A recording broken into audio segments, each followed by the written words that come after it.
You picked up your phone this morning before you were fully awake, before you said a word to anyone, before you even decided to. Your hand just moved. And here is the thing. That was not a bad habit. That was 300,000 years of evolution doing exactly what it was built to do in the wrong century. Scientists call it the novelty bias. Your brain is wired to seek new information compulsively, not because you are weak, because for most of human history, new information kept you alive. Neuroscientist Jaak Panksepp spent decades mapping the emotional systems of the mammalian brain.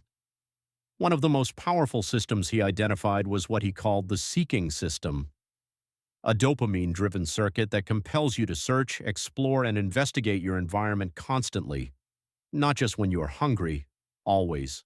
And it is running right now inside your skull every time you reach for your phone. Here is what dopamine actually does. Most people think it is the pleasure chemical, the reward. But neuroscientist Kent Berridge at the University of Michigan discovered something that changed the field. Dopamine is not about pleasure, it is about wanting. The anticipation of a reward activates your dopamine system far more powerfully than the reward itself, the half second before the feed refreshes.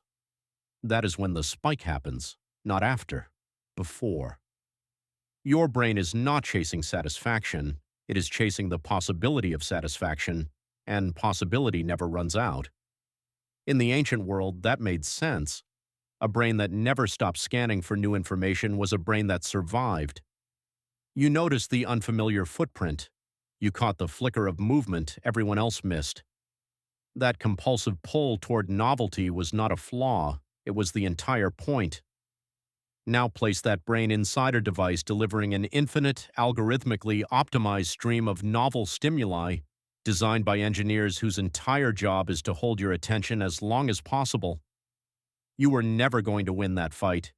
Your ancestors also lived in bands of 20 to 50 people. Social information was survival information. Who was angry at whom? Who could be trusted? Getting it wrong could mean exile, and exile in the ancient world was a death sentence. So your brain evolved to treat social information as urgent, always, automatically. A social media feed is just an endless stream of that same social data. Your brain cannot tell the difference. It treats every notification like it matters, because for 99% of human history, it did. Researcher Gloria Mark at UC Irvine found that after a digital interruption, it takes an average of 23 minutes to return to deep focus, and most people interrupt themselves every few minutes. The math means most people never reach deep focus at all. Not because they lack discipline, because the environment is built to prevent it.